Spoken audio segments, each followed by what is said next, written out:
Hello guys, ഇന്ന് കാളിമലേൻ്റെ വിശേഷങ്ങളെ കുറിച്ചാട്ടോ പറയുന്നത്. ഈ മഴയെല്ലാം തന്നെ നമ്മൾ ടോപ്പിലെത്തിയ ഒരു വീഡിയോ കേട്ടോ ഇത് തുടക്കമിട്ടിരിക്കുന്നത്. നമ്മളപ്പം ജേണി സ്റ്റാർട്ട് ചെയ്യുന്നത് ഫുഡെല്ലാം കഴിച്ചിട്ടാണ്. നമ്മൾ വേറെ ഒരു സ്ഥലത്ത് പോയിട്ട് വന്നിട്ട് അമ്പൂരിയിൽ നിന്ന് ഫുഡും കഴിച്ചിട്ട് നേരെ തിരിച്ച് കാളിമലയിലോട്ട് പോകുന്ന ഒരു വീഡിയോ കേട്ടോ ഇത്. അപ്പം നേരെ നമ്മൾ കാളിമലേൻ്റെ എൻട്രൻസിലെത്തി 20 രൂപ പാർക്കിങ്ങിനും കൊടുത്ത് വണ്ടിയും പാർക്ക് ചെയ്ത് 2 ഉപ്പ് വെള്ളമായിട്ട് നമ്മൾ മല കയറാൻ വേണ്ടി തുടങ്ങിയായിരുന്നു. അപ്പോൾ ഒരു 3:17 നമ്മൾ കയറി തുടങ്ങിയത്. അപ്പോൾ ഒരു 4:30 ആയപ്പം എത്തിയായിരുന്നു കേട്ടോ. അപ്പോൾ പോകുന്ന വിശേഷങ്ങൾ നമുക്ക് കാണാം. അപ്പം ഇതാണ് എൻട്രൻസ്. നമ്മൾ കയറി കുറച്ച് കഴിയുമ്പോഴത്തേക്ക് ഈ റൈറ്റ് സൈഡിൽ ഒരു നല്ലൊരു പാറക്കെട്ടുണ്ട്. ഈ പാറക്കെട്ട് നമുക്ക് മഴയൊക്കെ വരുവാണെങ്കിൽ കയറി നിൽക്കാം എന്നൊരു ഓപ്ഷൻ മാത്രമേ ഉള്ളൂ. പിന്നെ കുറച്ചുകൂടി ഫ്രണ്ടിൽ പോകുമ്പോഴത്തേക്ക് ഒരു ഐലൻഡ് പോലെ കാണാൻ പറ്റുന്നുണ്ട്. അത് നമ്മൾ ചെറുതായിട്ട് താഴോട്ട് ഇറങ്ങിയാലേ കാണാൻ പറ്റുന്നുള്ളൂ. അല്ലാണ്ട് നമുക്ക് പോകുമ്പോൾ ജസ്റ്റ് ഒന്ന് കാണാനേ പറ്റുന്നുള്ളൂ. പിന്നെ നമുക്കവിടെ ഒരുപാട് കാഴ്ചകളായിട്ട് കുറേ വ്യൂ പോയിൻ്റ് പോലെയൊന്നല്ല സത്യം പറഞ്ഞാൽ. നമുക്കവിടെ നിന്നിട്ട് നമുക്ക് ജസ്റ്റ് ഒന്ന് തിരിഞ്ഞ് നോക്കുക, അങ്ങനെ എന്തെങ്കിലുമൊക്കെ ചെയ്യുമ്പോഴത്തേക്കും നമുക്കത് കാണാൻ പറ്റും. അപ്പോൾ നമ്മൾ ടോപ്പിലെത്തി. ഇത്രയും മണിക്കൂർ യാത്ര ചെയ്തിട്ട് നമ്മൾ ടോപ്പിലെത്തി.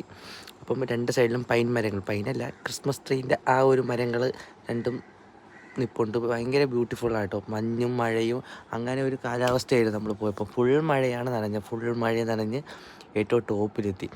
ടോപ്പ് എന്ന് പറഞ്ഞാൽ ഇതിനെയും കാട്ടി ഒരു ടോപ്പ് കൂടെ ഉണ്ട്. അപ്പോൾ നമ്മൾ ഏകദേശം ടോപ്പിലാണ് നിൽക്കുന്നത്. അപ്പോൾ ഈ മരങ്ങൾക്കിടയിൽ കൂടെ പോകുന്നത് ഭയങ്കര ബ്യൂട്ടിഫുള്ളായിട്ടോ. ചെറിയതായിട്ട് തണുപ്പും മഞ്ഞും അങ്ങനെ ഒരു നല്ലൊരു ഫീലാണ് തരുന്നത്. അപ്പം എവിടെ നോക്കിയാലും കോട 4 സൈഡിൽ അങ്ങോട്ടും ഇങ്ങോട്ടും വന്നുകൊണ്ടിരിക്കുക.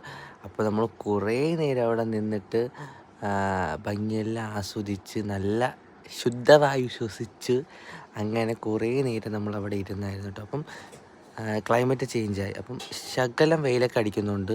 അപ്പോൾ നമ്മൾ എന്തായാലും അവിടെ വീണ്ടും ഇരുന്ന് ക്ലൈമറ്റൊക്കെ ചേഞ്ച് ആയില്ലയോ. അപ്പം കുറേ നേരം വീണ്ടും ഇരുന്ന് നമ്മൾ ഫോട്ടോസും വീഡിയോസൊക്കെ എടുത്തിട്ട് അടുത്ത ടോപ്പിലോട്ട് കയറാൻ വേണ്ടിയുള്ള ഒരു ഇതാണ്. നമ്മൾ എന്തായാലും റെസ്റ്റ് എടുത്താണ് കയറുന്നത്, അല്ലാതെ ഒറ്റ സ്റ്റെപ്പിന് കയറാൻ പറ്റത്തില്ല. അങ്ങനെ അത് നേരത്തെ കണ്ടില്ല, അതാണ് കാളിയുടെ അമ്പലം. അപ്പോൾ അത് കഴിഞ്ഞ് നേരെ ടോപ്പിൽ പോകുമ്പോൾ ഒരു കുരിശടിയൊക്കെ ഉണ്ട്. പിന്നെ ഒരു ഐലൻഡ് പോലെയൊക്കെ കാണുന്നില്ല. അതൊക്കെ നമ്മൾ എന്തൊക്കെയോ തോന്നുന്നുണ്ട് അതൊക്കെ കാണുമ്പോഴത്തേക്കും. അങ്ങനെ അത് കഴിഞ്ഞ് ഏറ്റവും ടോപ്പിലെത്തി. ഇതാണ് ടോപ്പ് വ്യൂ പോയിൻറ്റ്. അപ്പോൾ ഇവിടെ നോക്കിയാൽ നമുക്ക് ഈ പാറക്കെട്ടിൻ്റെ താഴോട്ട് ഭയങ്കരമായിട്ട് എത്രയോ 3500 അടി താഴ്ചയിലാണ് കൊക്ക സ്ഥിതി ചെയ്യുന്നത്. അപ്പോൾ ഭയങ്കര ഡേഞ്ചറാണ്. അപ്പോൾ പോകുന്നവർ നല്ല സേഫ്റ്റിയോടെ പോവുക. അപ്പം കുരിശടിയുണ്ട്. ഇതാണ് കുരിശുമലയെന്ന് പറയുന്നുണ്ട് ഒരു ആൻറ്റി നമ്മളോട് ചോദിച്ചു, മേലെ കയറിയെന്നൊക്കെ ചോദിച്ചു.